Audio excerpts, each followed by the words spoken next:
And we're live. What's up, everybody? It's us. How's it going, Hi. JT? It's going well. How are you? I'm good, man. I'm good. It's time. It's time for tournament art. Can you believe it? I can't. I'm actually a little bit nervous because I want my team to win. Dude, I feel like I've been planning this for months, but it's actually only been like, I don't know, like 3 weeks maybe? Ugh, I'm so ready. I'm so ready. What a beautiful event, right? Like eight of your favorite YouTubers battling it out Yes. over the 64 squares. It's gonna be sick. Let's go ahead and just explain the tournament for anyone who is just tuning in and not sure what this is about to be. So we have found eight of I'm gonna be biased to say eight of my favorite anime YouTube content creators. This all actually started off of a tweet that CDogVA, who is competing in the tournament, sent out, just telling the community like, "Hey, would you be interested in something like this?" And they responded in numbers. So Chess.com, our team reached out and we said, you guys want to do something? And they said, yeah. So here we are. We are at day one. This is round one. We're gonna do the top of the bracket today, the bottom of the bracket tomorrow. You see, there's dates and times next to these pairings, and they're competing for a piece of a $5,000 prize pool. $2,000 is gonna go to the first place, 1,000 for second. We will have a third place match to settle who wins third. It's $800. 400 for fourth, and then fifth through eighth place, they're all going to get $200 each. So everybody's going to get something for competing, which is pretty awesome. And I don't know what else to say. We've got two matchups today, and we're going to start out with Rustage versus SidSnap. I mean, so JT, like, I'm super stoked for this. Like, what do you think is going to happen in this first match? I think there are going to be a lot of blunders and a lot of exciting chess. So I can't wait to analyze and go over this game with you. Yeah, I mean, I've watched them practice, and they're both attackers, right? So this is Hmm. gonna be these games are gonna be nuts. I think like they're both gonna go hard right at the start, and it'll just be super tactical, and then we'll interview those players after the first match before we move on to the second event of the night. Gigguk versus Mother's Basement. Now, these guys, like I've heard that there's a bit of a rivalry already sort of in the Anituber sphere between these two fellas. So like we're in for some drama, I think. Yeah, but again, I want my team to win. So of course, I want everybody to have fun, but yeah, I'm rooting for my team. Now, for anyone who doesn't know what you might mean by that, we have actually provided 1 hour of one-on-one training for each of these players that are going to be competing over the weekend. And so, Team Japanese Tutor, I'm going to call it, uh, versus Team GM Canty. You guys gave an hour of your time to each of these players to teach them the basics and make sure that they go in with a solid foundation, so that we could level the playing field, because we've got people of varying levels of experience with chess, from like some to none, and we wanted to make sure that they really understood the fundamentals. And now, so like, what would you say are sort of just like the very essential things for people new to chess to think about when they're playing their first games? Not to get frustrated with the first two games, right? So if you lose, the more you lose, the more you learn how not to lose, right? And so that should kind of put you on track to start learning and start getting better. And I think the one key thing is not to get frustrated and then study some openings, study some tactics, do some end games, do some middle games, and then repeat that process until you're grandmaster. And you actually do coaching yourself, one on one. You do tutoring online, and also you uploaded all of the streams that you did with your four students from this competition to your YouTube channel, right? Yeah, so all the lessons with Sea Dog, Gigguk, the Anime Man, and Sid, I uploaded to my YouTube channel. It's YouTube/Japanese students right down there. And thank you. But yeah, it was amazing. They were all different kinds of players. So I had to take each one of their style and make a lesson cater to that. So it was a really interesting process. Those were a lot of fun to watch, and people should definitely go to your YouTube channel and check them out. But guys, we are 5 minutes away from the first set of games. Like, it's crazy. I wanna pull up the competitors, starting with we've got a little look at Sid. She is live on SidSnap on Twitch, and she looks like she's getting ready to go. We've also got Rustage streaming at Rustage _. On Twitch as well. You guys can watch the official coverage here, and you can also go check them out. And wait a minute, why did Sid just slap herself? She just slapped herself in the face. You do have to remember that it is 9 a.m. in Japan right now. That's true, yes. So Sid is in Japan, and Rustage is in the UK. So for him, it's actually very late. It's like coming up on, I think, 1 a.m. over there. Is it 1 or is it 3? Wait, where is it? I think 6 it's hours, no? I think it's like 1. I'm terrible at math, so please don't hold me to that, guys, but I'm pretty sure that's the case. Anyways, doesn't matter. The fact is, we are like 4 minutes away now from some really exciting chess.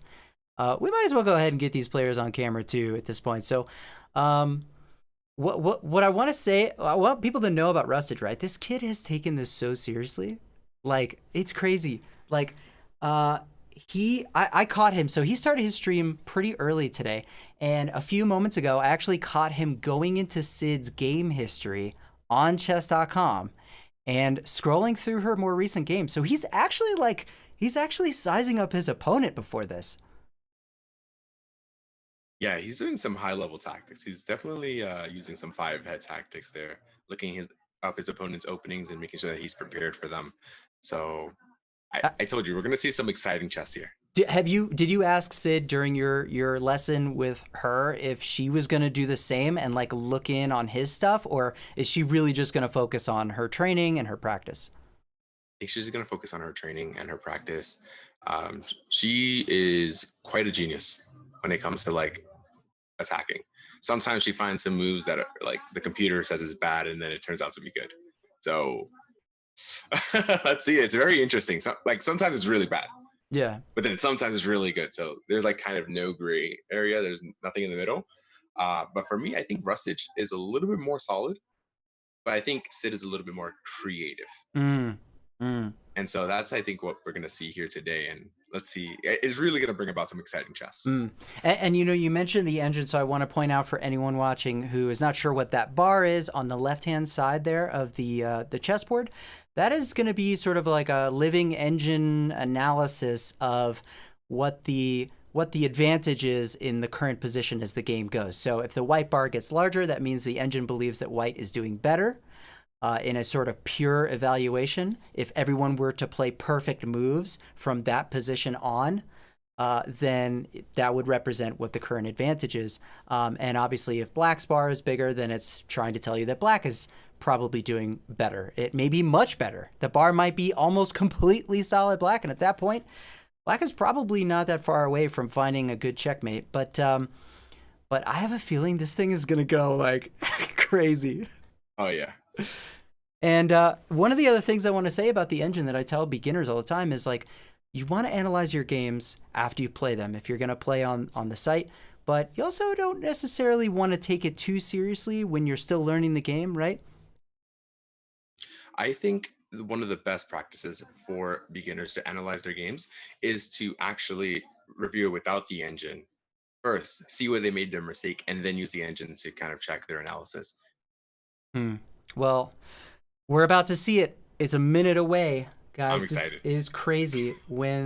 This is like a story, like when the clock strikes 5. You know, like I'm ready. Our staff is behind the scenes getting ready to trigger the games. So they are going to play 2 games, everybody. This is a best of 2, effectively.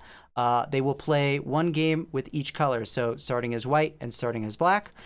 They only need a win and a draw in order to win their match for this round. So 1.5 points, right? That's 1 point for a win, half a point for a draw. Obviously, a loss is 0.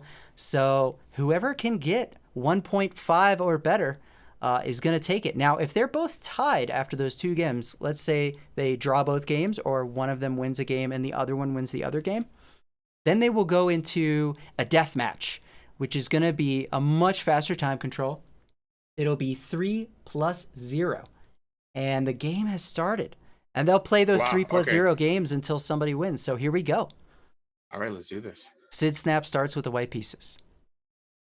And here we have, I think the structure comes from an exchange Karo Khan. Very solid. Okay. Yep. So now white has the obvious tension right now is on d5, right? Knight takes is not a great move for white. So hopefully Sid just continues to develop her pieces and get castled. Right. In our lesson, we talked about taking the center and the center being important. So that's actually a pretty good move. Bishop to b5, I think kind of holds attention. And I think the better move there might have been bishop d7, but I think they're about equal so far. Yeah, I thought there was going to be a blunder on move 5. Yeah, right. I mean, and that bishop move kind of goes for her style, right? It's like just get her pieces out there, throw in a check, see what he does, and then she's castled. I mean, they're both doing great. They're developing. They're castling. Like, wow. I would really love to see the move d4 here. d4 opening up the c1 bishop.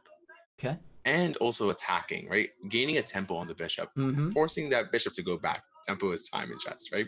So forcing the bishop to go back, and then you're free to do another move. Okay, G3 seems a little bit weakening. I really prefer D4. So if I think the critical move for both players right now is the move D4, because if Rustage can get the move in D4 in right now, forcing that knight away, and like let's say the knight goes to A4, then we have D4 for black. Yep. Yeah, making I think this knight make a decision. I think both players should play D4 right now. I think that's a critical move. Castle, okay. Castle's very okay. solid. Yep. Very solid. Get your king safe. Not, and you know what? D4, it might be a little bit like committing too much, overcommitting. And here Sid has made a pretty big mistake. She's moved that bishop now 3 times in the opening. Yep. Started out here, now back, and now moved once again. That's kind of what we tell people. That's a no-no, right? Don't move the same piece more than once until you've developed all of your pieces. She still needs to find a job for this bishop and figure out ways to start controlling the center. Right. Although it's not lost.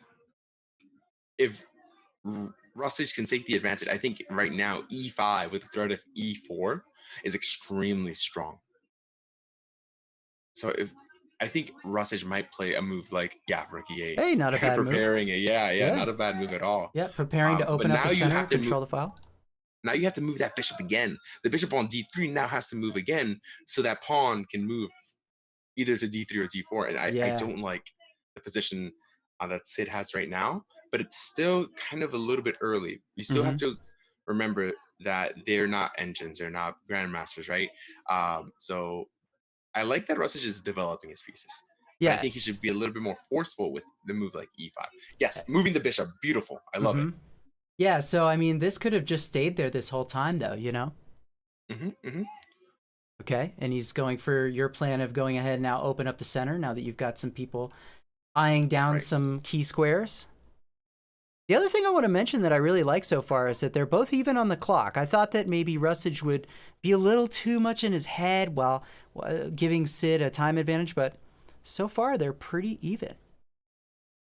Yeah, I am liking Rustage's position. After queen to E2, the queen to D6. So I think the plan here should be to the bishop should capture on C6 and then to play D4. I love this move. I love the move D4. But okay, now she's trying to develop the bishop to B2. Great move. Great idea. Finally developing that bishop. Yep. Start to fight for that square. Right. But the move E4 is going to be extremely annoying when it comes. If it ever comes. Well, we'll see. We'll see. You know, I look at this and I'm just waiting for plans to start to emerge, right? You've got your pieces developed, you've got your kings castled. All right, so now how are you going to go for checkmate, right? How are you going to start to win material? I mean, obviously, ooh. Okay. That actually seems like it's just going to it's just going to help white kind of do what they already want to do, maybe? Yeah, I think the best move here is bishop captures c6, and after they recapture, maybe something like knight a4.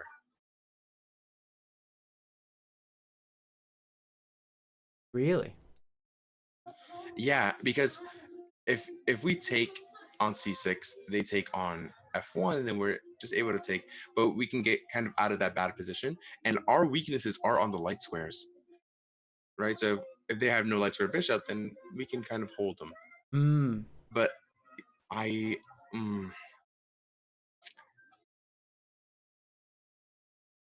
I think the work that Rustage put in was really beneficial. Right now, bishop g4 threatens a really nice move, e4, because the knight is pinned. Yes. And Into the I queen. went over this in my lesson with Connor, or with Sea Dog. You put pressure on the pinned pieces. Mm-hmm. So for Yep. those of you who missed out on that, that's all on YouTube as well. You put PP on the PP, right? Yeah, and Put pressure on the pinned piece. are you gonna get a knight either way? Because after this, you either decide to let it take on the next turn, or you take with the other knight, and then there's some sort of way of getting compensation by trading that one. It's tough because the queen doesn't really have any good square to go to. Like you can't go to d3 because e4 comes, right?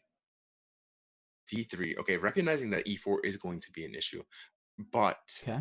now we have amazing moves here, and it's not looking that good for Sid. There's a beautiful move attacking the knight and the queen at the same time. You know, there's a lot of patience here, a lot more patience than I thought either of these players would really have, right? I mean, there's so much material still. They're just kind of jockeying for control, which I think is unexpected based on what I've seen from their practice. Yeah, I thought they were going to be more aggressive, but you know what? It's There it it's a high is. stakes tournament. Yeah, e4. E4. Very nice. Okay, now Sid's got some big decisions to make here. Okay, takes with the pawn. All right, now we're going to start to see it really happen. Yeah, yeah. I think we have to hope for the queen trade, where we play queen d2 and hope that Rustage takes the queen and Interesting. the knight takes. That's the one trick that I see here. Mm-hmm. Now, are you gonna bring this bishop back into the game once this pawn is gone, rather than trading it on this side? Um, it just depends on what the other side. Oh Ouch. no. Ouch, town. Ouch. Ah, there it goes. That's the first Botez gambit of the tournament. Ay, ay, ay.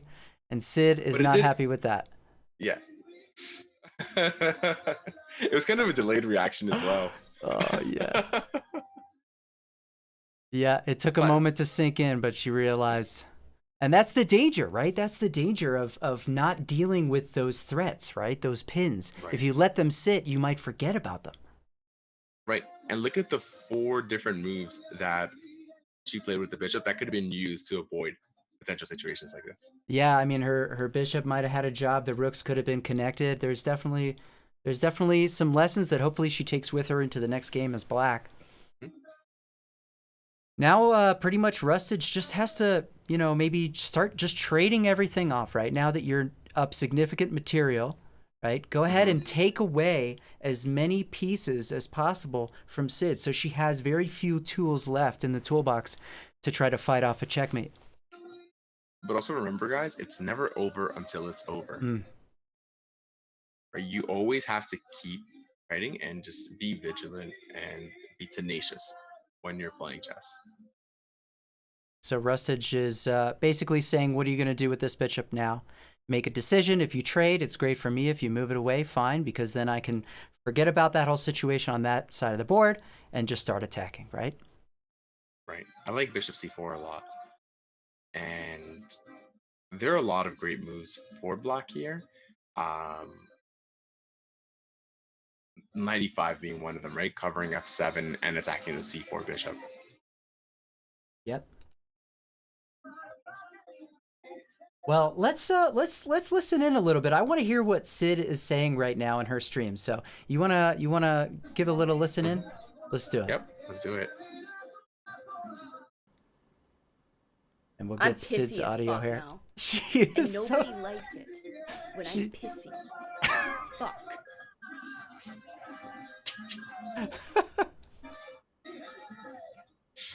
She's feeling the pressure for sure. Yeah.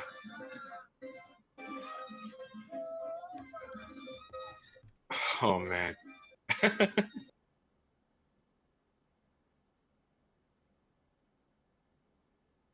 Just trying to think what to do.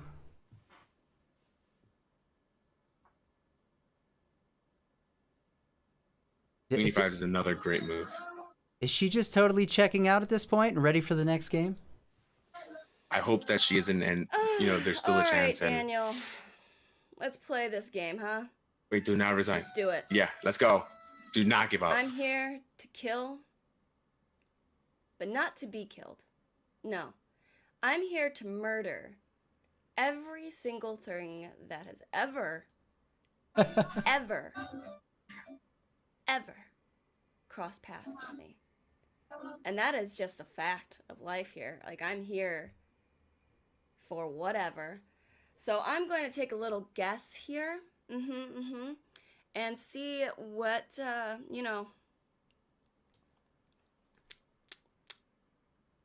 what's in the store for little Danny boy, huh? Would you want to trade when you're this far No. down in material? I think Bishop D2 was the right move. Let's I go think back Bishop to the D2 would have chess. been better than Bishop E3.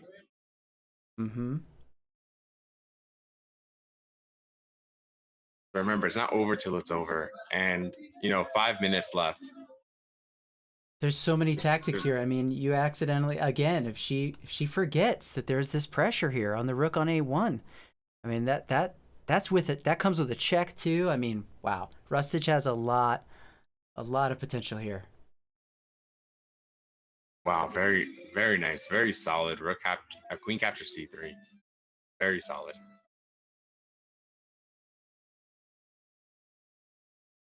Just see how he closes it out. Let's actually take a listen in on Rustage now and see what's going on here. How is he gonna finish this game? Which is a better trade than she's.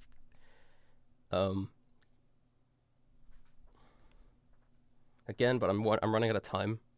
I'm already down half my time. She's using up a lot of her time too, but not quite as much as me. If this does go down to the time, she will win.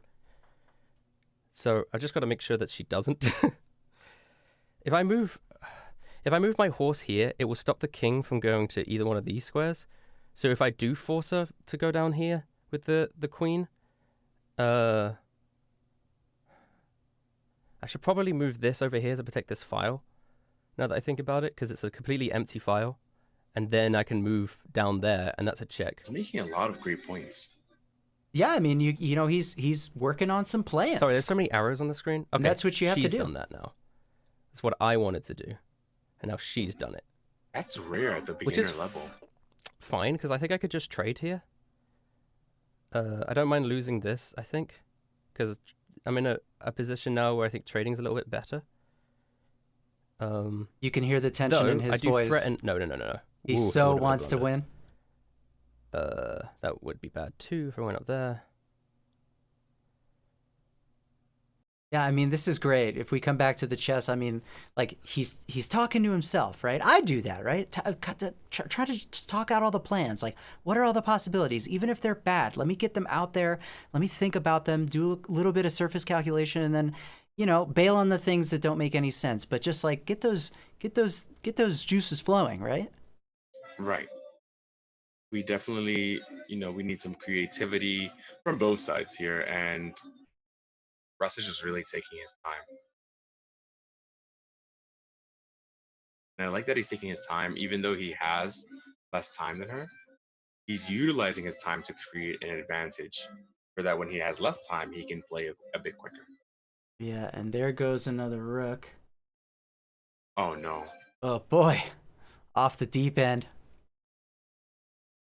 No, Sid, no. Ay. Now, obviously, Rustage hasn't just taken it right away because he's worried about tricks, right? He's like, okay, is this a trap? Let me make sure. She's not just giving me free stuff. Gotta be certain, you know? And so I Right. think that's time well spent, even though he is has a minute less on the clock than Sid does. He's just got more opportunities. So he's going to make that time up later once he clarifies the position and trades down some of these pieces. By the way, there's also a free knight on 5. I'm just saying. Yeah, everything is free, but gives a check, right? Okay.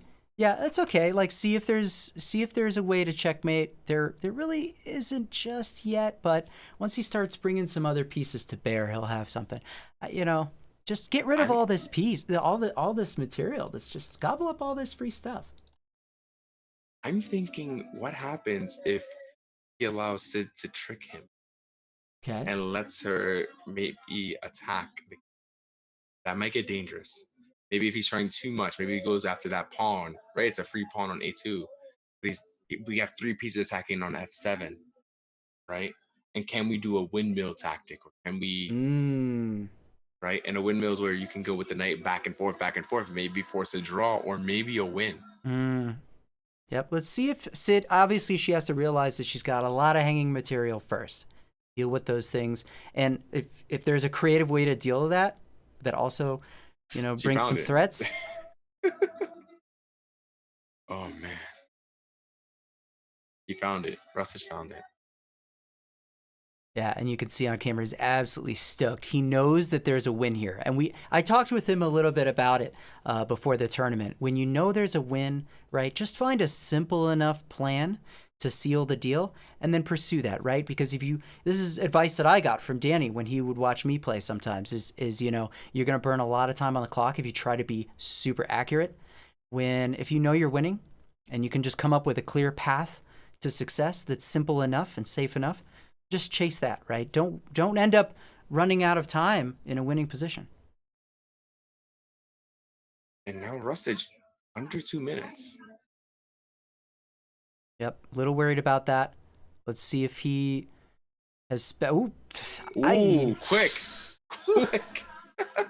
Yep. He's finding all the free stuff. Now he's just got to trade off what's left and finish the game. And Sid, she's going to come back, right? Hopefully she realizes maybe she was moving a little bit too quickly, right? Putting her pieces in danger, and maybe she'll be more cautious. Unfortunately, she has to play the next game as black, so there's already that disadvantage. But I think at this level, I think it really doesn't matter who goes first. Yes, you can still the of the game, but I think that it really only matters when you're a bit stronger. Even at the expert level or at the master level, it doesn't even matter. Ooh, it's only when you play the best chess. Oof. Just giving it all away. All right, Sid, you're going to have to come back in the second game here. But also, I mean, look at Rustage's clock, minute 48. He might not be able to close it out in time. I mean, how would you do this as black, just to get it done? As black? Okay, so, yeah. Oh, that's one of the plans, right? Just get the king away, maybe put the queen on d1, try to check from the light squares, right? So I'm thinking about a plan like maybe rook b1, queen d1, queen to h5 mate, because the king can now go to f3. Okay. She's already moving out, but now her king is exposed, right?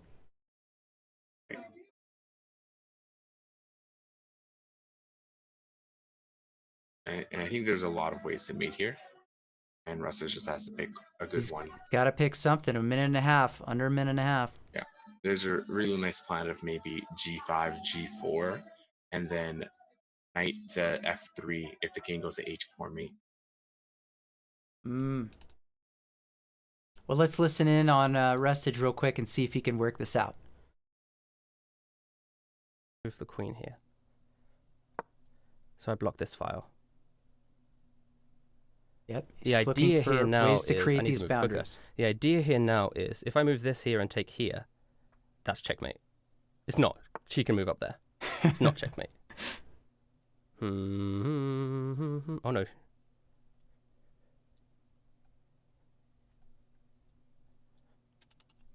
I'm running out of time.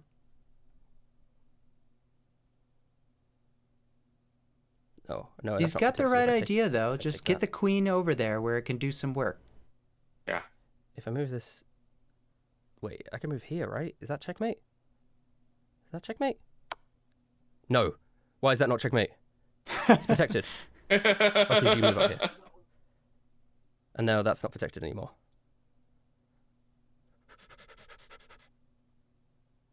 Yep, got to be Looks super intense. careful here. I can't move It's this intense. here because then he'll Not take a lot it. of time.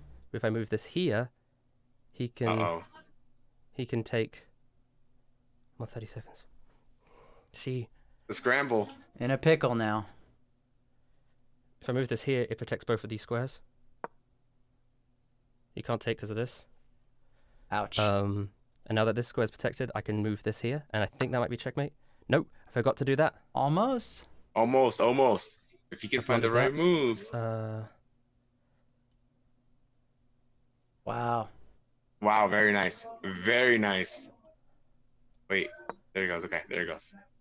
25 seconds left. Force mate in one move. Yep. I And just he gotta move wasn't this wasn't over like tempted this. to take that rook. You know, go after checkmate. Yeah. Mm-hmm. 15 Oh. seconds left. Oh, Mate is on the Okay. board. the mate is on the board. Yeah. I Queen think she has to takes go for the H2. I'm tricks. gonna lose on time. She has to go for the tricks.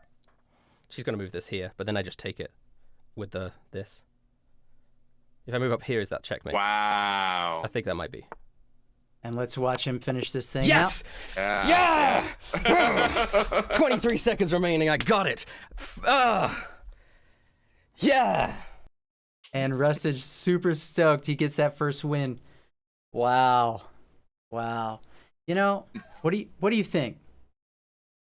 Honestly, it's amazing for you guys who have not played a chess, and especially in a high pressure situation like this one where you're in a tournament, money's on the line, like your brain is working overtime Mm. and thinking much faster, and just you're always doubting yourself, and it's very tough.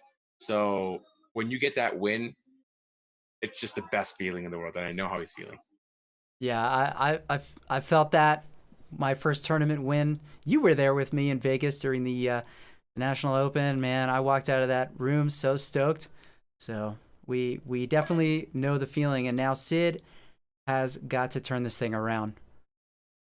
Yeah. She's in a must-win situation. If she does not win this game, then that is it. Rustage moves on in the bracket. So, what are you seeing so far in these opening moves?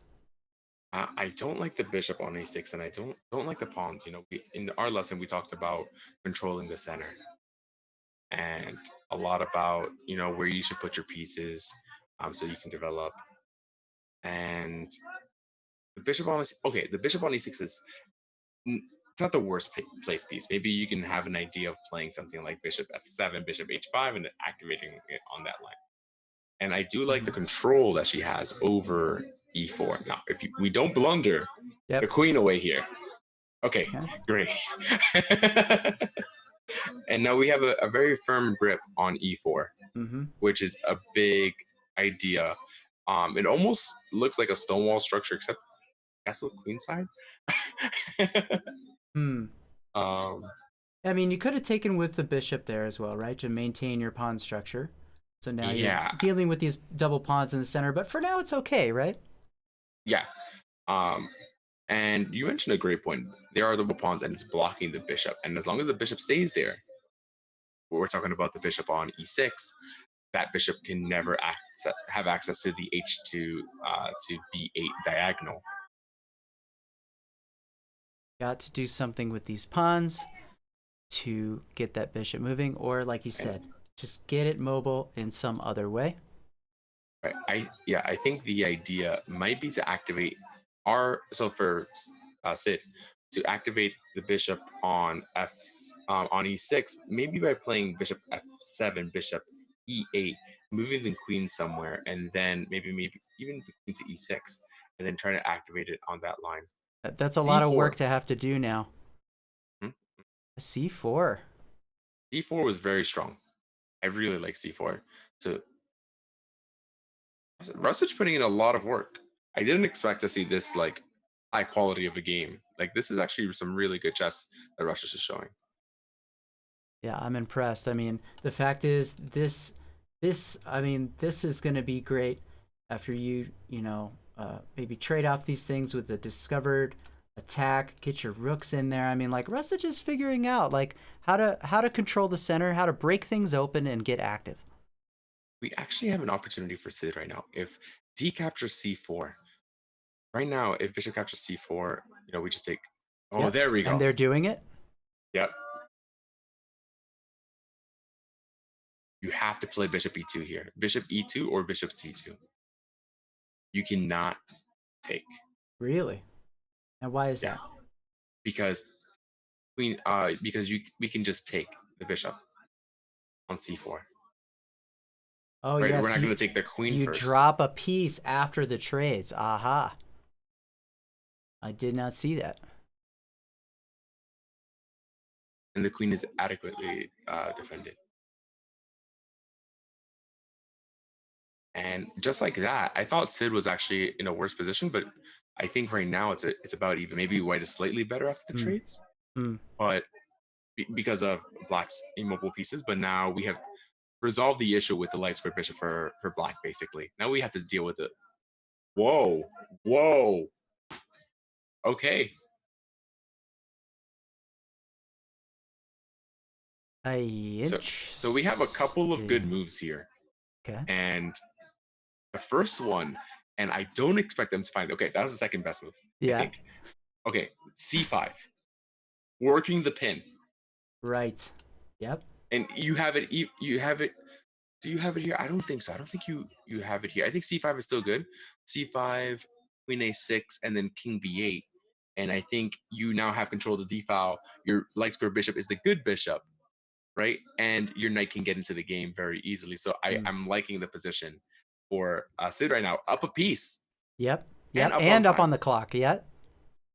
Sid also looks a little bit more confident now on the clock. I think she can sense that she's doing better here. Yeah. Wow, we might have a match. We might end up with sudden death. Can you? This is great. Yo, like I bet you. Oh man, 3-0 sudden death would be so hype between these two players. I actually prepared her for that. Okay.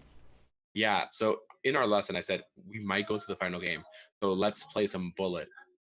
And so I took like 15 seconds, and I gave her like about 3 minutes. Whoa! And she had to play fast. Did Sid just give back some material here with that pawn move? Queen A6 would have been a killer here, but I think here we just have to play. We can't let them check us.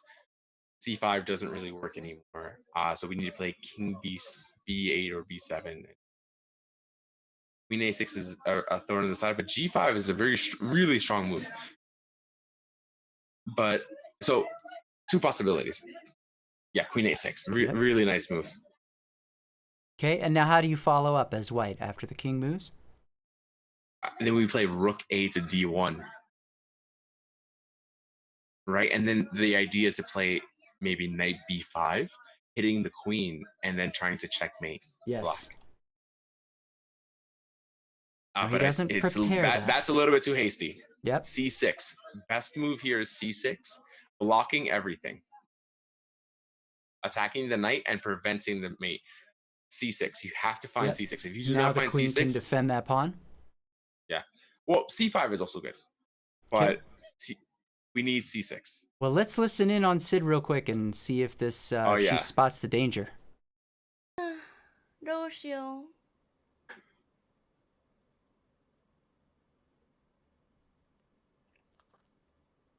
Uh-oh.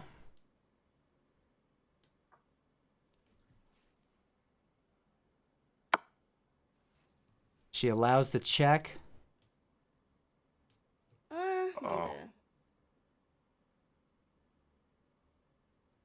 Only one. And then Queen A1 is made at this point. I think it might be. Queen A, yeah.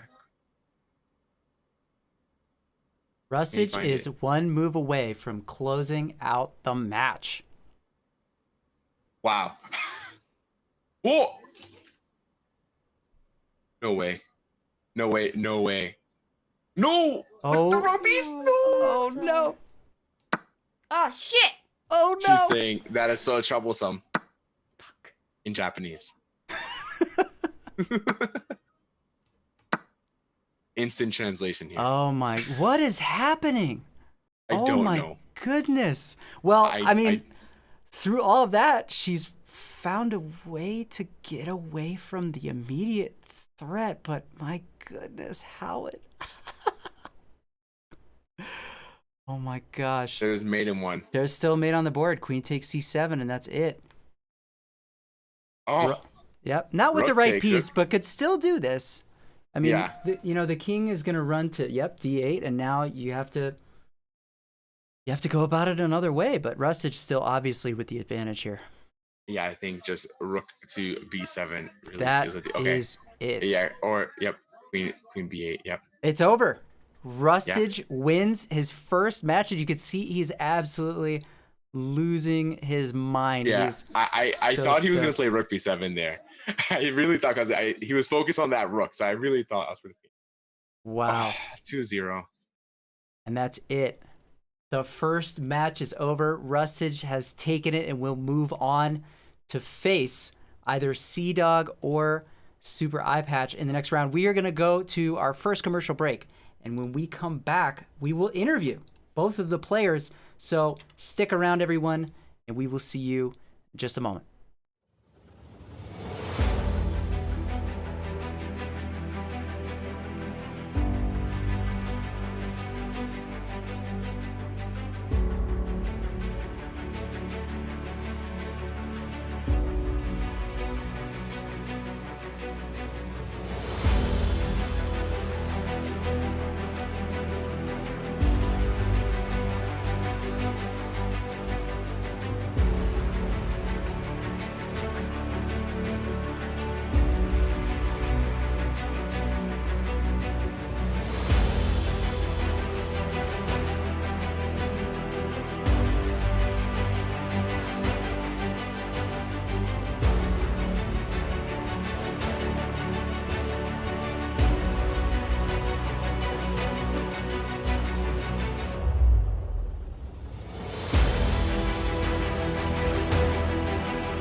And we're back with Sid and Rustage. What's up?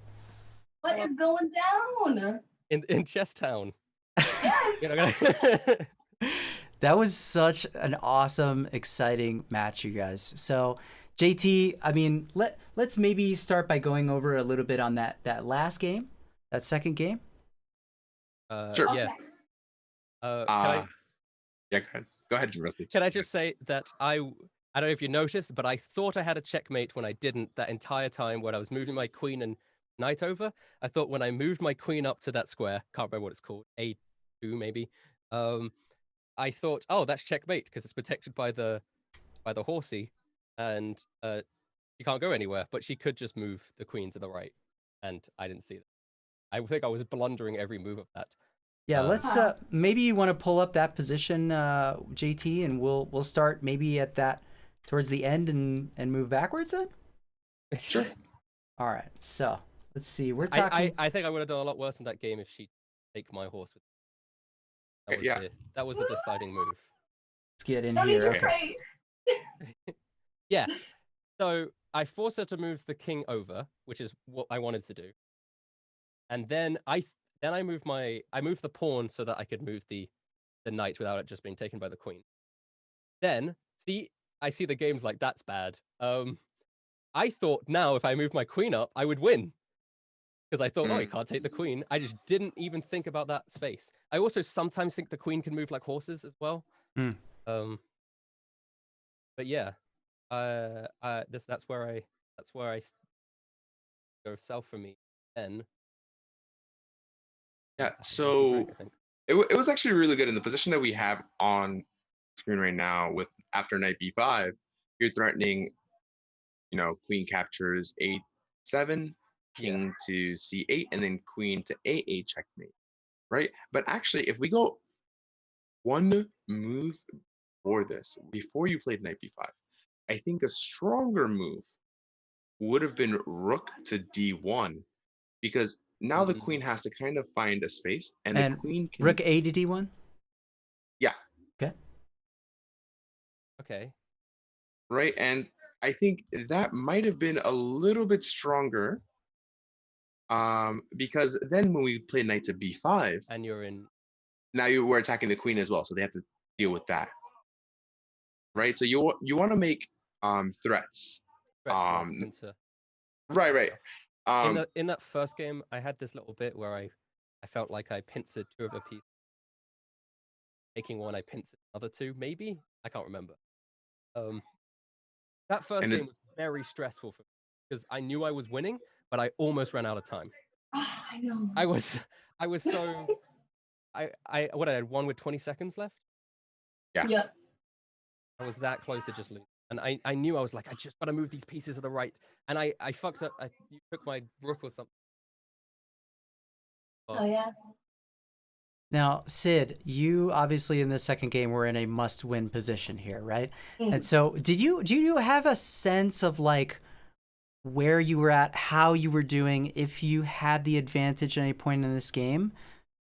I wouldn't honestly say I had any particular advantage at all in the second game. I think definitely when we had the little mini massacre near the end, I mean, it was really, we all lost quite a few important pieces. And then it was like, I gotta kill everything in my path. Do you mind if I interject here? Yeah. You were actually destroying him in the second game. Yeah, you were doing a lot better in that second game. Yeah, so if we can go back to, I believe it's when he played knight to d4, so I believe that's move 12. Yeah. Okay. Where I fucked up because I thought I had a checkmate, but I didn't. Right here we have a very powerful move. Now you found the best, like one of the best moves. C captures on I should have taken the bishop. That was one of my biggest mistakes. I kicked myself. Take that bishop and I was like, oh, this bishop's dead. It's gonna die anyway, so I'm just gonna move this horse and try and set something up. But actually, there's a slightly better move. And you have to do PP on the PP, right? Put pressure on the pin piece. And right now the pin is on the knight, right? We're pinning the knight because if the knight moves, then we take the bishop. right? So if you play c5 here, if black plays c5, and let's say knight takes on e6, then queen takes on e6, and guess what? Now our rook is pinning the bishop to the queen. So that would have been, a next level threat, and we win a piece and also have a lot of pressure. So much pressure here in the center. But I'm sure. I'm an idiot. no. Well, But I think even after this, even after the queen captures, right? So c captures d3 happens, and then queen captures d3. Here again, c5. Put pressure on the pin piece.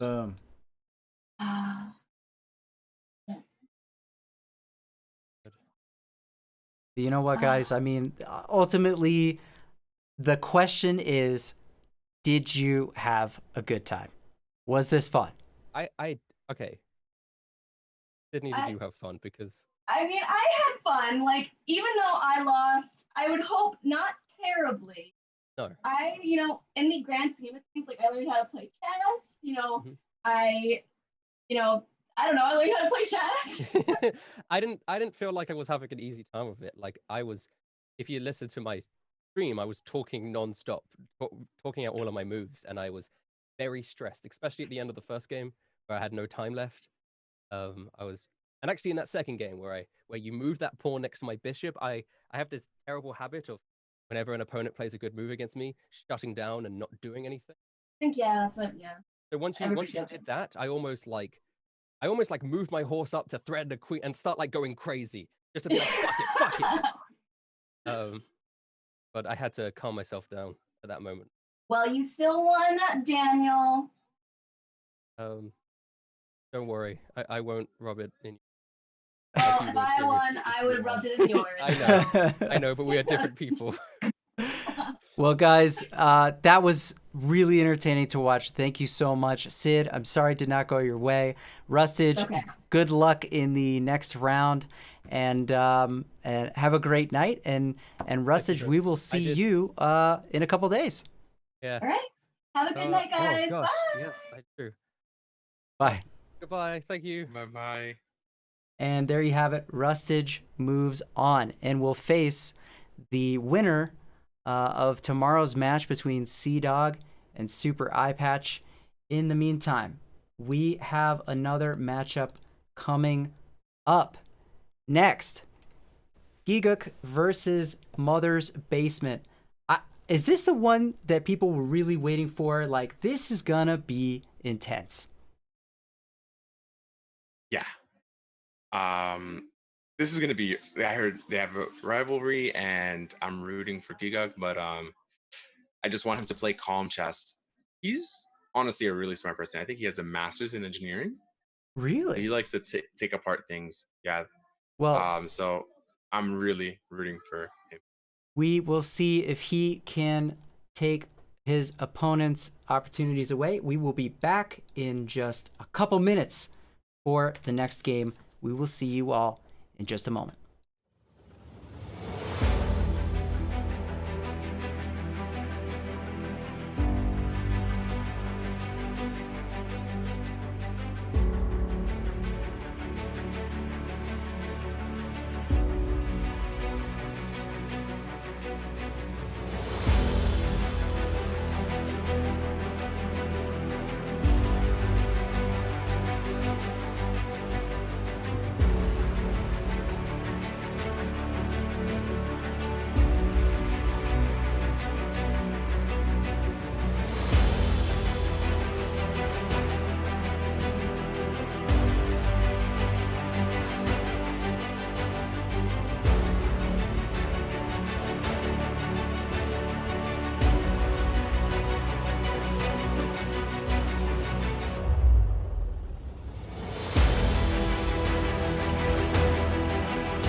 and we are back, and the players are ready. Gigguk versus Mother's Basement. Yo, let's see in the chat who was waiting for this match. How's your boy Gigguk gonna do? I'm gonna predict 2-0. I'm predicting that right now. I really think that he's gonna do well. 2-0. Yeah, I think he's been working a lot and really working on that 1.5 player chess. It's the style that I kind of taught him during our lesson. That's also on YouTube. Japanese series. Yeah, I'm plugging a lot, but it's there. Yeah, definitely go check it out, guys. JT's got some good content. And we are now ready. We're waiting for the games to begin. Any moment now, we're going to kick this thing off. 2-game mini match, just like before. And the winner moves on. So as soon as the games get going, we are going to get going. I think the players look ready. Sid, obviously, there with Gigguk, giving him some encouragement. And I really enjoyed watching Mother's Basement do his training as well. That was a lot of fun. I mean, I know he's your student, but I think this one could go either way. Both these players have taken this pretty serious. You're right. I'm extremely biased.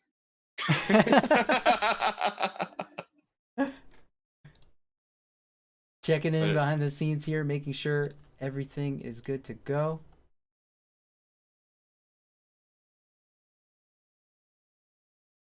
And we are off. The game has begun. Mother's Basement starts out with the white pieces. All right, let's see what they choose. Okay, D4. Rating has gone up a lot of rating points, actually. Yeah, everybody seems to have really been doing some serious practice here. Okay. I'm liking the opening choice. Now, here's just important to develop your knight, develop your bishop, develop your other bishop. Yeah, very nice. Developing the knights first. So, good. Structurally, we're already good. Yep, both players developing, just Right. those early principles. Yeah, get access for your bishop now. Oh, yeah. Yep. E3 creating, the little line. And this is actually called the Zuckertort variation of the queen spawn opening. I think the Chigorin variation when you play the knight c6, right? So very nice. I'm liking the way that he's playing here. Now bishop b5 is a very classy move, basically saying, hey, I'm going to try to double your pawns. And actually, I think we just ignore this and we say, okay, we're going to double our pawns, and then we can just play something like e6. And if knight e5, then just play a knight d7. And yeah, but it's tough here. Well, we'll see. Gigguk's got a decision here to make, and maybe we'll listen in and see what his thought process is about how to deal with this. Oh no. Move my queen out. Putting it right in the path of danger. Basically self-pinned. I'll move my queen out, then I'll chase his bishop away. Yeah. I think a move like knight e5, really good. Is he going to castle? That's what I'm guessing.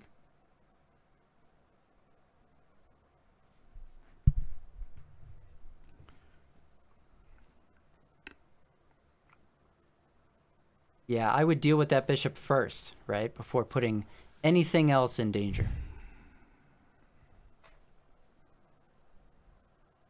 See what he goes for.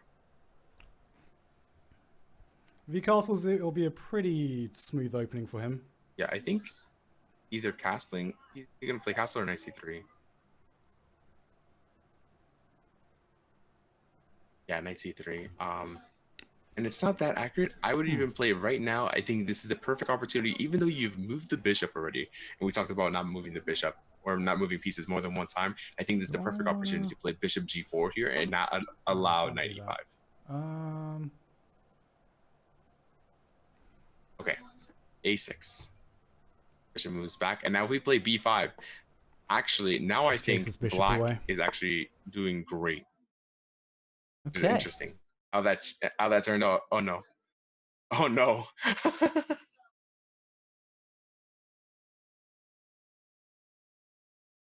move that Gigguk is avoiding 95, like he's just avoiding it every single move. Mm. Yeah, you put it here, and the knight cannot take.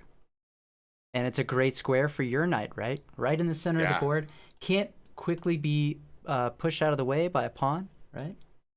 Yeah.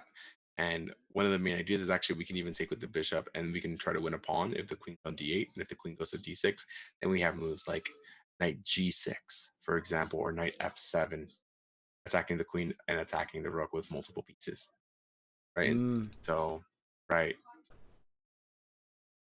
A lot of roads in from Mother's Basement.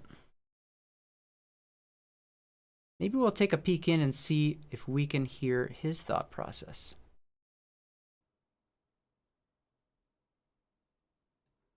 I'm going to bring this a little further up and put pressure on that bishop. No. I mean, then I potentially trade my queen, but... Okay, he's trying to come up with a plan. Actually, I'm going to move this here. Yes. Yeah, that's still good. And I'm loving how he's thinking. He's like, hey, I have to keep developing. I have to connect my rooks, right? This is an awesome plan. And not kind of tell them where we're going to castle. I gotta be faster. Yeah, I'm ready to castle either way. Yeah, he's realizing he's spending a little bit too much time. Go ahead, get your king safe, and then get back to business. That's the move I wanted to see. B5. Really kind of playing that 1.5 player chess like we were talking about. Mm-hmm. Yep, thinking about managing his opponent's options, right? Yes, exactly. Exactly. Now the bishop needs to retreat, right? Up. Oh. Knight e5. So here we have it. But now it's not a complete blunder. Yeah. Right? Because knight just captures e5 and then d captures e5, attacking the knight on f6. Right. Yeah. Go ahead and attack with that pawn instead of taking back with the bishop, and then the knight could just sit, right? Right. But on knight h5, attacking the bishop, now we're going to get the bishop pair. Right? The bishop's going to move back to b3. We're going to take on f4. And it's going to get a bit dicey. Okay. All right. So he has to take the right way. He has to take the right way. He has to take with the pawn. If he takes with the bishop, he's just losing a piece. Well, here's a critical moment for Gigguk. Let's try to listen in and see if we can hear him. Ooh. Yeah. Wow. That's gonna be costly. And now yeah. Gigguk he can turn this around. Okay. Yeah, so very nice. And so here now we're kind of looking for trades, and what an amazing turn of events. I mean, here after, I don't know. Mother's Basement still got to decide now. It still has this threat, right? Yeah, I even think that we can play on d captures e5. I think we have a very spicy move. Oh, bishop captures e5, even better. We still have the same move, okay. b4. And the idea is to move the knight from b4. And then our knight can potentially go to e4, which is a great square. And especially in these kind of closed structures where we have the pawn on like f7, e6, and d5. And they have the kind of similar pawn chain. Moving the knight to that empty square, either e4 for black or e5 for white with a knight, is generally a good idea. Mm. And, if I want to kick your knight, I have to ruin a little bit of my king safety and then castle in the other direction. But now I'm telling my opponent where I'm going. And so here, yeah, I love b4. I love the move b4. Or if we want to play 1.5 player chess, then we play c6. Okay.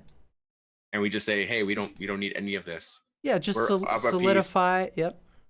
Our rook's doing great on the a file. We don't even have to develop it anymore because it's already developed. We do a little, castle. We're up a piece. We use our extra piece to our advantage. Well, let's listen in on Gigguk and see what he's got going on.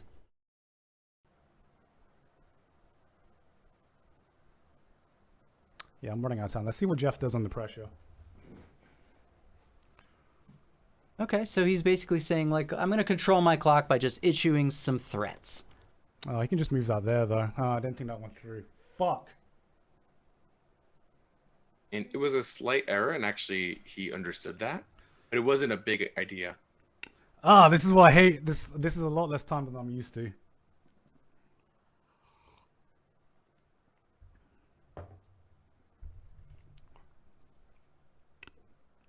Yeah, you kind of have to think about that, right? Like, do I have a follow-up? You know, yeah, you want to attack, but you also want to have, like, you know, the next move or two figured out after that, right? What is your opponent's best response? And then what do I do with that information?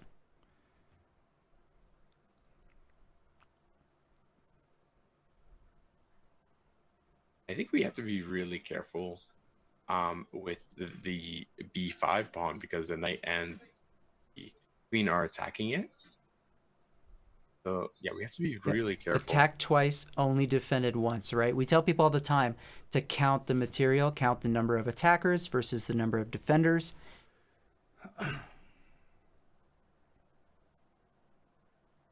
Not only that, but you could force a queen trade, right? If queen takes. No, actually, taking is pretty bad, because then we have the threat of them coming to c7.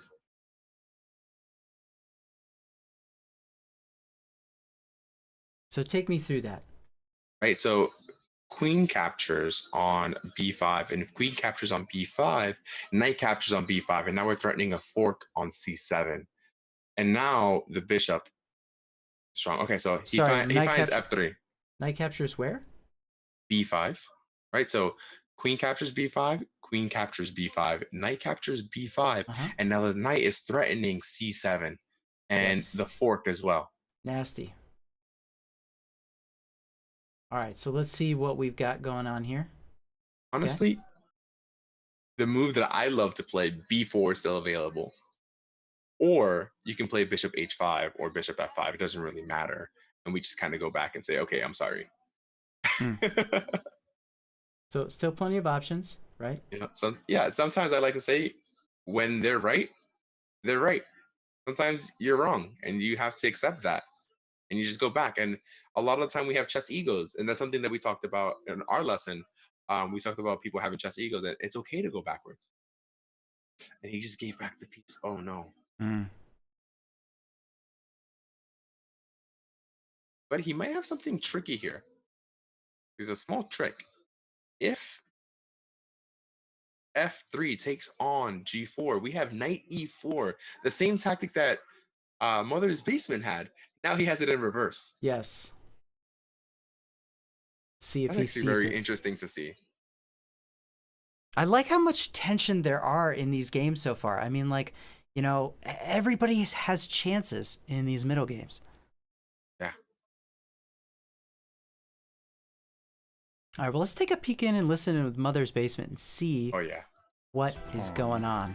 Whereas if I move my He's got some hype music happening. Defending the center pawn is really important. I think I'm going to do that. Castled.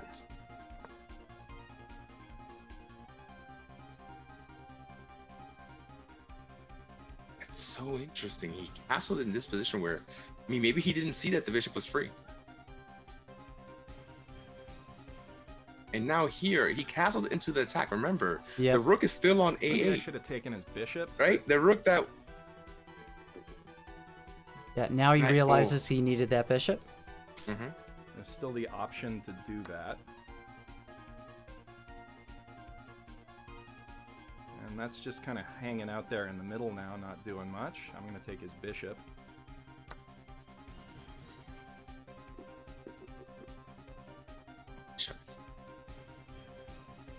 That also opens up an attack from... we have a really strong move.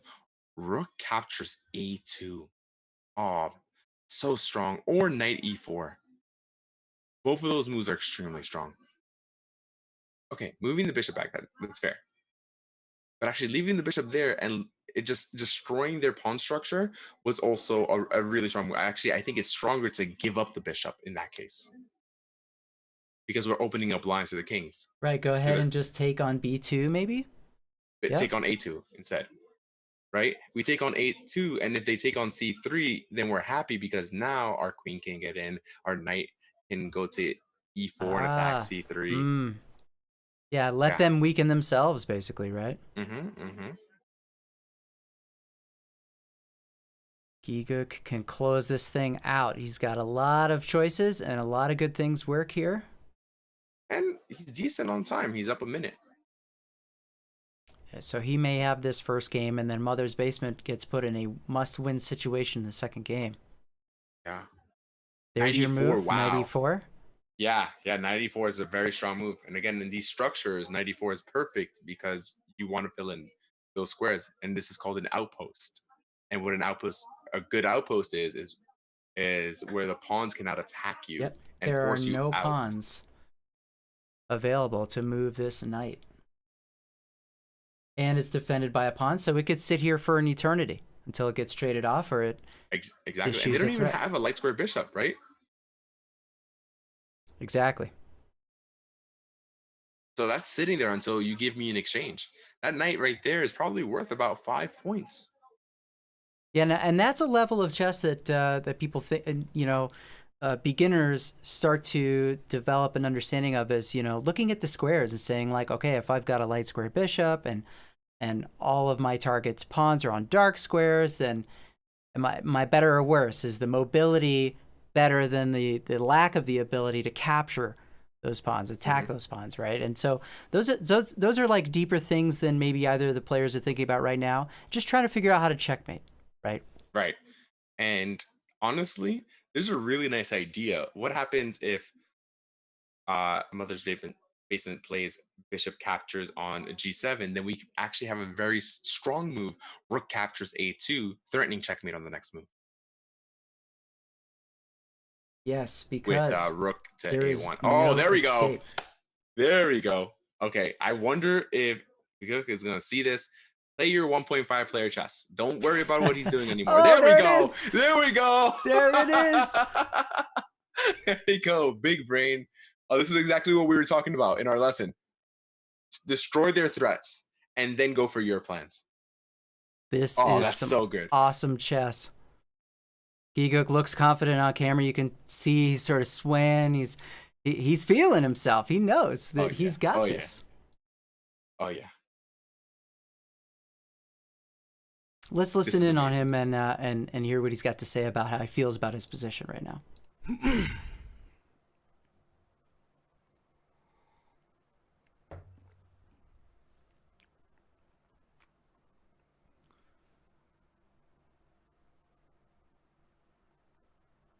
Oh boy. The king b1. He has to find a really critical move here. This move is actually really hard to spot. He has to play queen to c6 here. And it closes it out.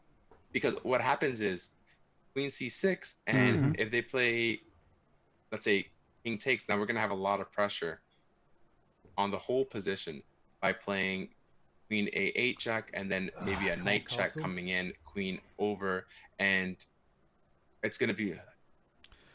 No. Fuck, I've blundered. Oh, man. You have this in the bag. Let's see here. Oh my gosh. Oh my gosh. Check there. If he finds queen c6 or just moves his rook back, but he hasn't blundered yet.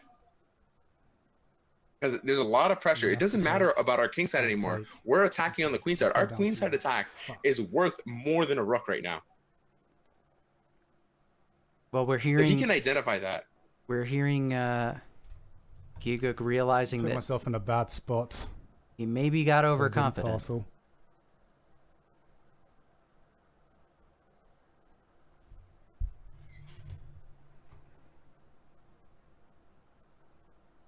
Yeah. And sometimes material doesn't really matter when you have an attack like Gigguk has. Yep, keep that momentum going, right? Yeah, so what? You're losing that rook, but you have an attack. Continue to pursue your plan. Okay, fair enough. So he played rook to... Okay. Rook to b8. I mean, that's all right, right? Yeah, I think he still keeps his advantage, But I honestly, okay, if we're able to play like something like Queen C6 and get in there, we still have checkmate opportunities. So I like the plan. Maybe, you know, I think if he does review this game over and looks at it, I think that he'll find this very, very beautiful plan. Yeah, I mean, a little inefficient, but that's what you come to expect. I mean, the fact is, he's going to get some time here, right? This bishop has to decide what to do, and then that gives you the opportunity to still make, a solid move. And he only has Whoa. 50 seconds left, right? That is also a factor. Oh, wow. Yeah, Mother's Basement is definitely feeling the pressure on the clock. So he has to make all of his moves basically on increment right now. Yeah, and for those of you at home who don't know, so with the 5-second increment, every time you make a move, 5 seconds are going to be added back to your clock. So if you're running out of time, as long as you keep moving, you can actually build up a little bit of time. You can add to your clock. But obviously, if you move too quickly, mistakes. Very beautiful, nice. Bishop D6, very nice. I like this. And you can either go to the king side with this or the queen side, and you keeping pressure and not going to A5, which I think would have been slightly inaccurate. Yeah, I mean, you've got So an very attack on nice. this pawn, but you're also, keeping squares away for the king. Mm-hmm. This is And good chess. Mother's Basement down to 10 seconds. Uh-oh. Oh, wow. Living on increment right now.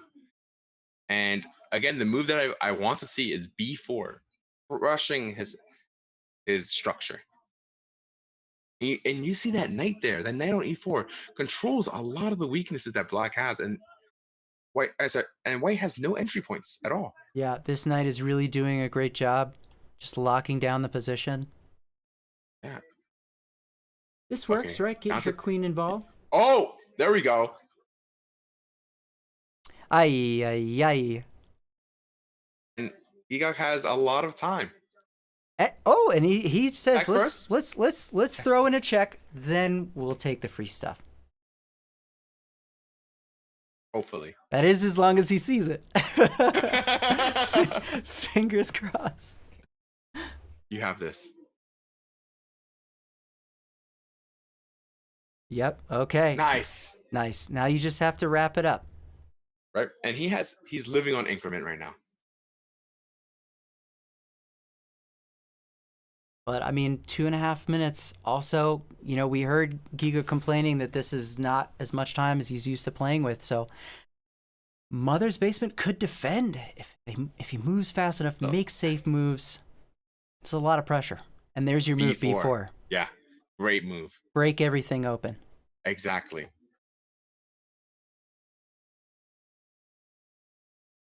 Interesting. I mean, it is a check, and if he takes, then No, king's even more exposed. This is probably going to lead to a mate. Let's see. Maybe move that F pawn out of the way and get your rook in there. Get some access, right? Bring in a friend. Solid. As long as we make solid moves here, we're not losing, right? We have a rook and a knight and a rook, and we have that knight on a beautiful square. That knight is holding it down. That knight is worth more than a rook right now. Just all the squares that it's covering and everything that it's doing for the position, right? That knight is worth at least a rook and a pawn right now. Well, let's see if Gig can figure this out. With less than 2 minutes on the clock, Mother's Basement, feeling the heat, has to move fast to try to stay in this and hope that Gig either runs out of time or makes a mistake that helps equalize. Okay. C5 saying, hey, I'm going to try to break stuff open, or maybe even play, C4, trying to get the queen in. Ooh, there we go. Okay. Giving up some more material. Mother's Basement, I think, is just feeling too much pressure here. Moving too fast. There we go. If he plays king d3, we have c4 checkmate. Oh, there we go. c4 checkmate. This is the move if Giga can find it. A lot of beginners can't find checkmates with pawns. No, he'll see it. He'll see it. Oh. Okay, maybe he wants to deliver checkmate on d1 instead. I'll give him the benefit of the doubt. He wants to checkmate on the way he wants to checkmate. Okay. Yep, still Okay. happening, and we may just see a loss on time here, and we On do. time, exactly. All right. Oh. Gigguk gets the first game. Mother's Basement now in a must-win position. He's got to win the next game, and Gigguk is stoked. One more. He says, one more, boys. Here we go. Gigguk with the white pieces. Now, we gonna see just some all-out attacking? Is he gonna take it to the next level here? And we really worked on his openings and made sure that he understands like that 1.5 player chess mentality. We just stopped your opponent's plans. I'm interested in how he plays. Looks like I've got to flip my scores here. There we go. All right, and we're off, attacking the center right away. Actually, part of Gigguk's homework was to do tactics, but also to play 3-minute chess to get them ready for this faster time control. Just in case they end up in the tiebreak. Yeah. Yep. Yeah. All right, so locking down the center, attacking the knight. Oh, there we go. Now there's a tactic here, isn't there? Missing the free knight on c6. Mm-hmm. Yep. Free piece. Okay, here we have a nice tactic. We can play knight captures d4 because it actually defends on e2, and then the bishop would be hanging. Very nice tactic. Yes, he sees it. And now we take the bishop for free. Ouch. So we still got our free piece. Yeah, and now there's a loose pawn too. Yeah. And you're also taking away the right to castle if after the queen moves, right? Because the king cannot castle into check. Yeah, but I don't know if g4 is the best square because they're probably going to play knight f6, and I think we should just play maybe bishop f3 or bishop e2 in that scenario. Just bring it back. Right?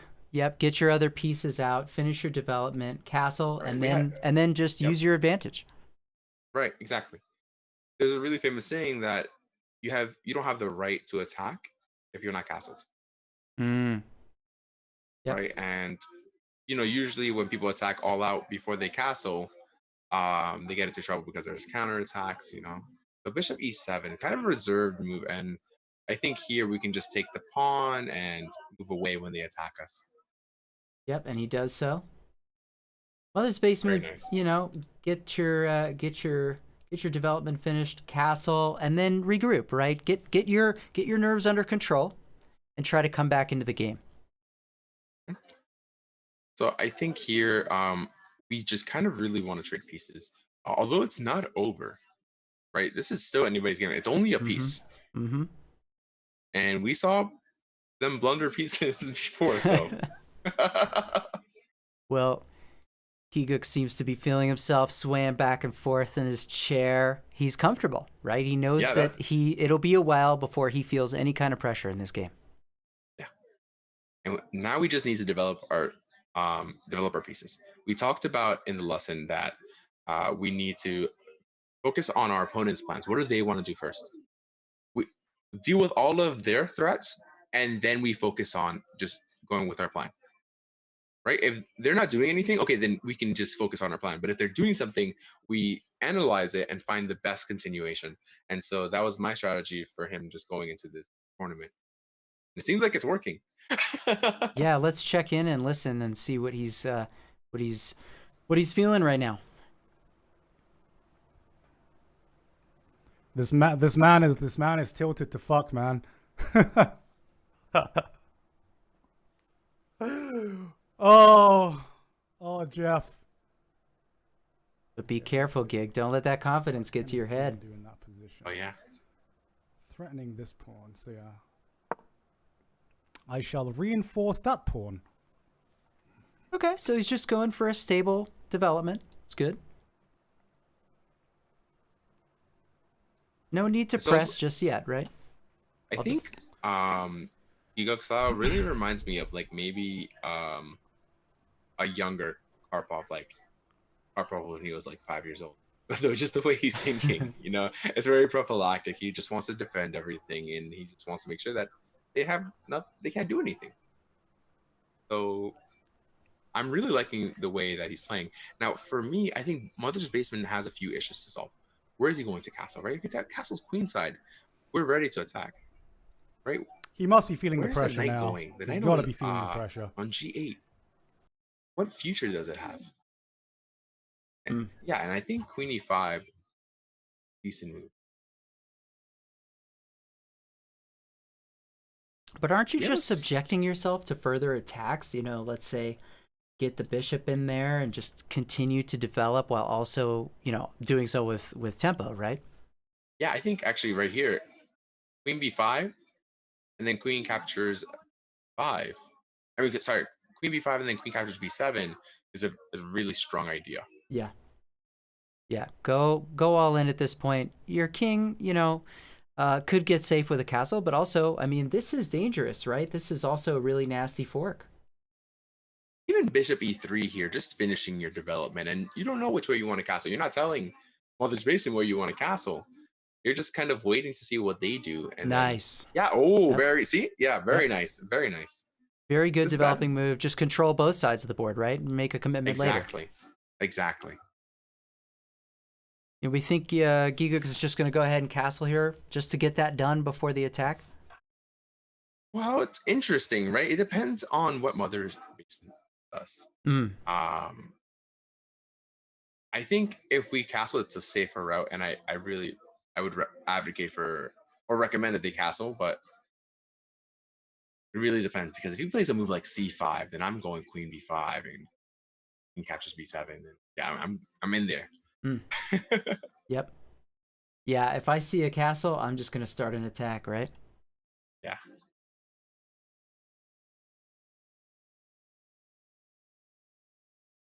Okay, so we see H5. I think even moving the queen to B5 still, because we do have those threats, or just moving the bishop away. You know, we don't have to do anything. Yep, and he obviously is playing it safe now, right? He wants to hold the fact that he feels in control here.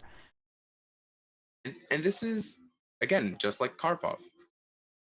Great ideas. Very, very good ideas. Yeah, and he played a lot like this during your training session, right? A little bit more patiently than some of the other competitors we've seen so far. Ooh, yeah. So actually, we have a really nice move here. Just bishop captures A7. Mm-hmm. Really, really beautiful move. Because if you try to play B6 here, then queen to A6 makes a lot of sense. Yeah, and the king has to go to D7 again. So And many now, ways to get in there. Everything is staring down where you've just castled. It's that's rough. Black might have been better just staying put and getting these other pieces active and into the game and solidifying. Yeah. Right. Build a shelter for yourself if you're feeling the heat. Okay. Not Castles bad. is also good too. Now, I do not want him to blunder moving that knight too early. So you want him like to maybe sort of save this and then use it when it's the most deadly, right? Yeah. Okay, so bishop. Okay, this is a really good move by Mother's Basement. This is a really good bishop. And trading it off makes sense. And also now you're off the F6 square, so now the knight can go to F6, and finally you can finish your development. So it makes a lot of sense. That move is another high quality move. Well, let's listen into Mother's Basement for a moment and see what we can glean. He's really bunched up there. Okay.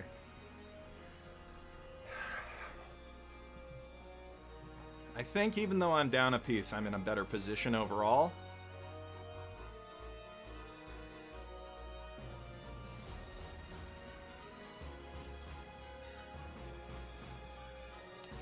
I love the dramatic music. Oh yeah. I like the curtains. I love that whole template. And if you want to follow Mother's Basement, you can go to Mother's Basement Official, twitch.tv/ and follow along from his perspective. Really wants to threaten that, huh?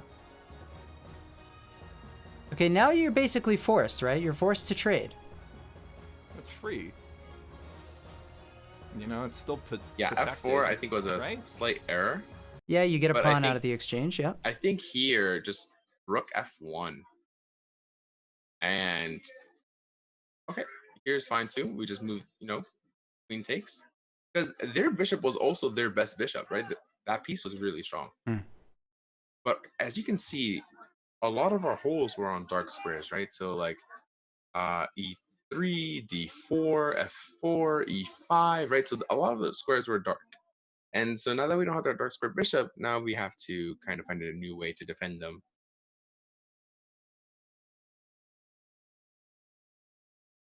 Okay, he pins his own rook to the king, but that's not really an issue right now, right? Because there's no other activity. You can't bring in anyone to help exploit that yet. Right. And, you know, let's just move that rook to the f file, and we're good after that.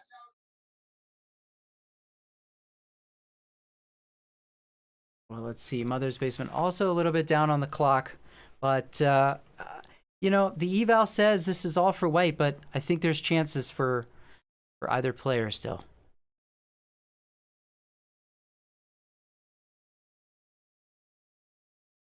This is a really interesting position. Now the rook coming to the f file is what I've wanted for a while now. But now the reason that I wanted it is because rook should occupy open files. Mm. And if we're just on the h file, we're just looking at a brick wall, that h2 pawn.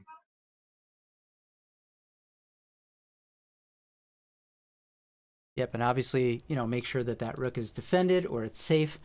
But being the first to that open space, you tend to be able to sit on that for a long time once you control it. And now we should start attacking, right? Now that we have the rook on the open file, we have all the resources that we need. I think something like, okay, g3, perfect. That was a good move. Stopping their attack. Yep.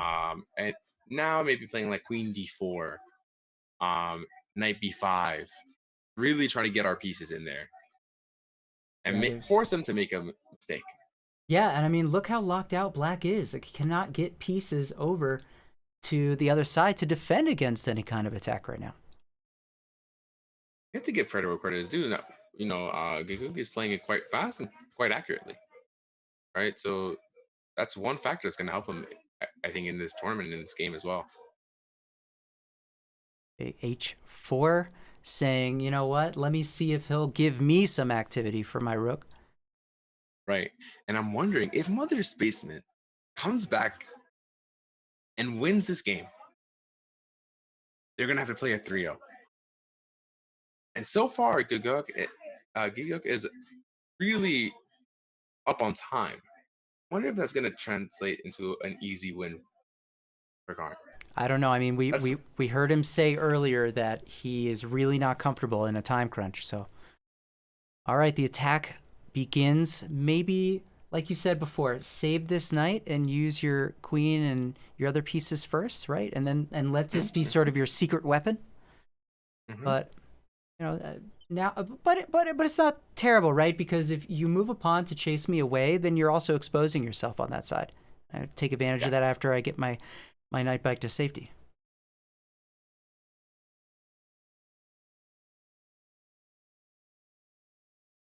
I wonder what's going through the mind of Mother's Basement. Well, let's listen in.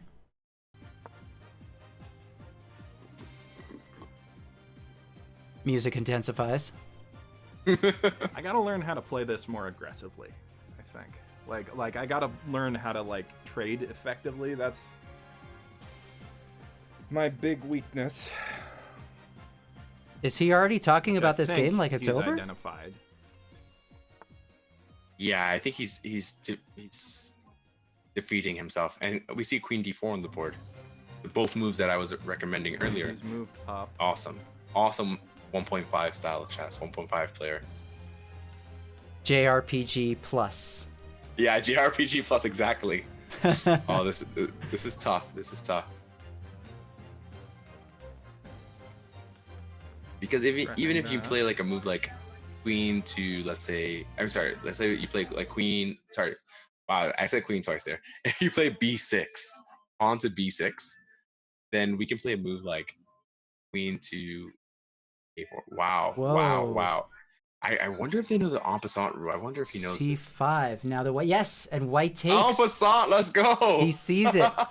A rule that a lot of beginners especially, don't remember, that if the opponent's pawn tries to skip past in order to not be captured. On that next turn, you can take as if it had only moved one space. And now it's busted wide open. Checkmate in 2. There's checkmate in 2 here. Let's go. Let's go. Oh, and this is forced. Yeah, it's forced. It's over. Gigguk has sealed the deal, and let's catch his reaction. Oh, but it will be. It will be. He has no choice. He has to move there. He knows it. He knows he's got it in the bag. He's moving on. Yep. Only one move. Oh, and he's savoring it. Man, this win was so free, and I didn't even have to use coupon code basement. A little bit of trash talk there. I go there, right? That's checkmate. I'll go there. Let me just make sure of this. Easy winnings. Let's go. Let's go. Let's fucking go. And there it is. It's over. He celebrates. He's moving on. We have at least one member of the Trash Taste team in the semis, and there's a little bit of celebration. Mother's Basement also seems to be pretty happy for his opponent, and we're going to check in with both of them in just a moment. Everybody stick around, because in a few minutes, we will have both players on camera. Stay tuned, everybody. We'll be right back.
back with the players, everybody.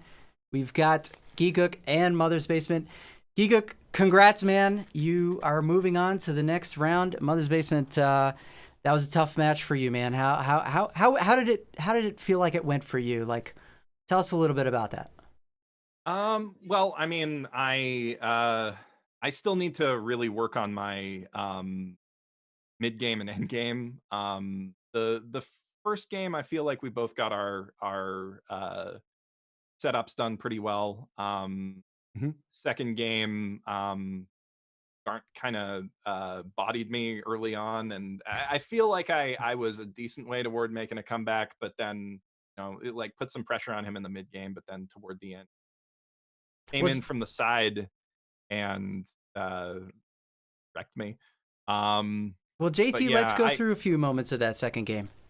Okay, sounds fun. Yeah, I think on move 5, if you can go to that. All right, and on move 5, you could have, instead of bishop e2, you could have just captured on c6. What went through your mind, Gigguk? What were you feeling?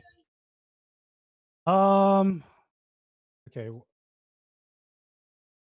What? So can you repeat that? Yeah, so white to Sure. move here. This knight right here is free for the taking. You played this bishop move, which is fine. But yeah, tell us a little bit about that moment. Did you notice that the knight was free? I didn't actually. Okay. Here's the thing. I got tunnel visioned. I totally didn't know that I could. I totally didn't see I could take a knight even earlier because all I saw was that if I guess all I saw was he was going to take my knight as well, and I forgot that I guess it would be I would be able to trade up there. Yeah, you're right. I totally did not see that. I was too tunnel visioned by the pin because I hate this pin where the bishop pins the knight. So I was too focused on putting alleviating pressure on this pin that I didn't just see the free knight. Yeah, I was totally tunnel vision there. I think there was another opportunity later in the game. If we can go, I think, to move here. I think it's move 12. So instead of bishop e2, you had this move quite a few times, like queen b5, and I actually like your move, bishop e2, because we talked about a lot of like just defending against your opponent's threats. Yeah.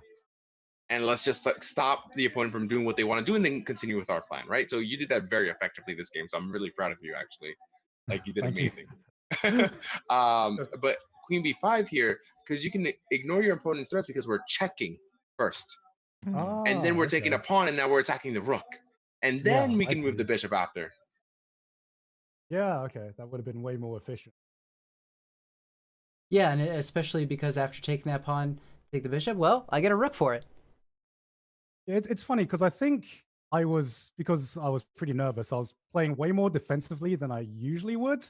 And then I think the turning point was when I was like, I just got bored of playing defensively, and I was just thinking, okay, Jeff's pressuring my left side, Jeff's pressuring my right side. What would happen if I just ignore that and just go on the offensive, see if Jeff cracks under pressure? And that's in the end is what got me the win because it was when I started ignoring my own defense and started going on the offensive that I actually ended up in a winning position. And Jeff, like you had a really nice move, I think, on move 14 or 13, actually. Sorry, with black to move, and you played the bishop to g5. That was a really nice move because white has a lot of dark square weaknesses, and you took away their dark square bishop, right? You're pinning it to his king. So that was a really, really nice idea. Even though this game was really hard for you to come back because you lost a piece early in the game, I think that was a really awesome idea that you had. Hey, let's get rid of the bishop because the bishop is also preventing your knight from developing, right? Your knight wants to go to f6. Your rooks want to get active, right? So that was the first step in the right plan to success. So good job in finding that idea. But I could have followed up on it better. It was hard. Yeah. Like I don't even know if I could find the right plan. It was really really hard.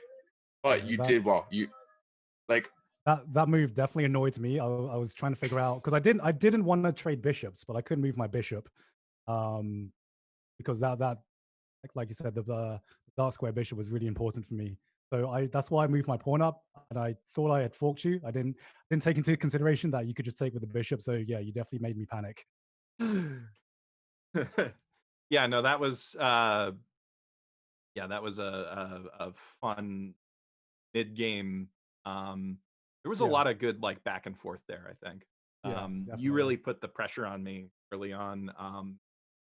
I gotta learn how to deal with that better, and put more pressure on like moves like that, where I get the pin and sort of go on the offensive.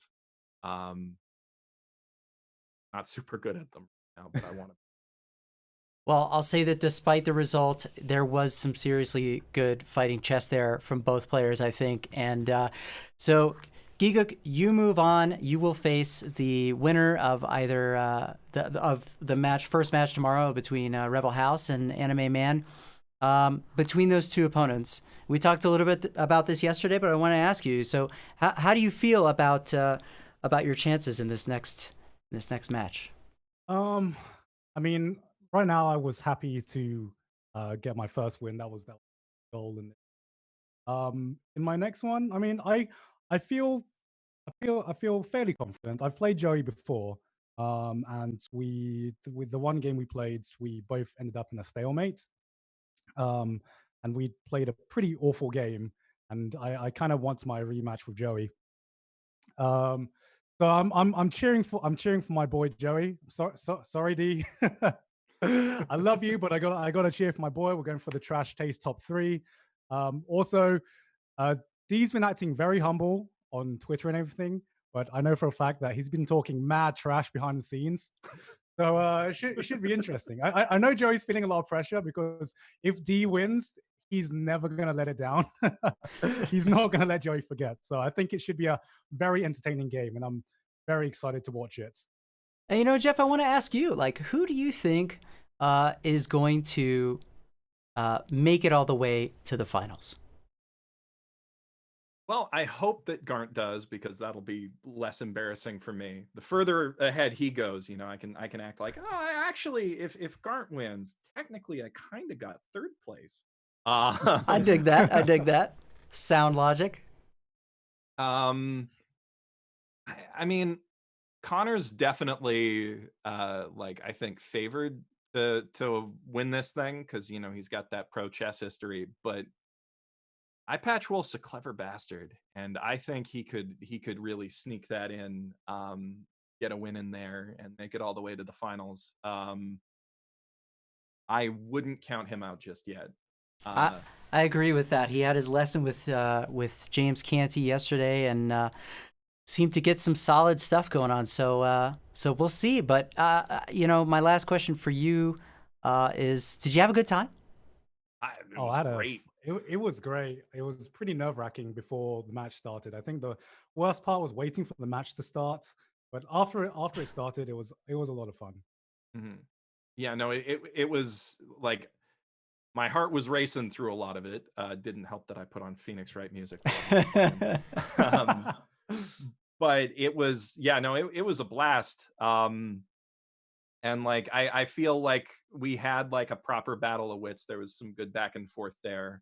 And the most important thing I think is that the people watching were entertained by it, and I think it was like a really entertaining game that could have gone either way a bunch of times.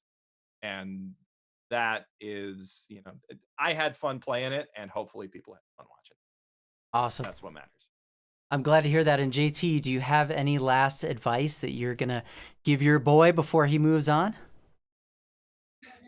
Just take it a little bit slower. I know you were, getting that time advantage, but really take your time. Like you played Bishop E2 almost instantly after the pin. Really take your time, because that's going to affect you later on when you're facing that competition that's already won. So you're going to face stronger competition. So just be careful, okay? Okay. Well, big thanks to both of you. We'll let you go, and we'll see you. We'll see you in a couple days, Gigguk, in Mother's Basement. I'm glad you had a great time, and we'll definitely be seeing you around on Twitch and on YouTube. Yeah, I'll see you guys around as well. Thank you for having me. This was a lot of fun. Thank you very much. And And good good game, luck. Jeff. Good luck, Garnt. Seriously. Thank you. And there you have it. You've heard it from the guys. Gigguk moves on, wins his first match, and now we've got 2 more matches to go in the first round. We got Anime Man and Rebel House starting us off tomorrow, same time, 5 p.m. Pacific, and then Sea Dog versus Super Eye Patch to follow. JT, you heard what they think might happen, but we want to hear from you. Where is this competition gonna go? I kind of want the Trash Taste top 3 because I'm their coach. Not So, biased. again, Not biased at all. not biased commentator. But we're gonna have to really take a look at Rebel House and Super Eye Patch Wolf. I really want to see their games, and I think it's gonna be extremely interesting what's gonna happen in their games.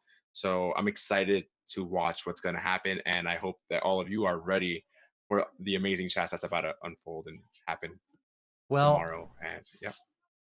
With that said, I mean, it's on. It's on. Tomorrow's going to be amazing, and we've got some great players that are already in the semifinals. Like I'm so stoked, man. This is going to be fantastic. Thank you to everybody who tuned in, and hopefully we'll see every single one of you back here tomorrow for the second half of the opening round of Tournament Arc. Thanks to JT, and also thanks to everybody behind the scenes who's helping make this happen, and thanks to the players, and we'll see you tomorrow. Have a good night, everybody.